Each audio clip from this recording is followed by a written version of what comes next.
আমরা বর্তমানে আছি সাজেকের পুষ্পকুঞ্জ রিসোর্টে। দেখুন, আজকে দুপুরবেলা মেঘ হওয়ার কারণে মানে বৃষ্টি হচ্ছে এখন, আর বৃষ্টির পরপরই কি পরিমাণ মেঘ জমে আছে সাজেকের পুষ্পকুঞ্জ রিসোর্টে।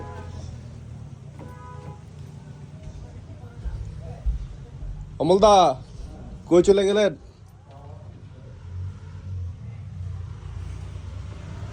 Door lock, door lock. ইয়ো, এই দেখেন কি পরিমাণ মেঘ, মেঘে একেবারে পুরো সাজেক ডুবে আছে এখন। আপনারা যদি এমন মেঘ দেখতে চান, অবশ্যই এই বর্ষাকালে সাজেক ভ্রমণে আসবেন।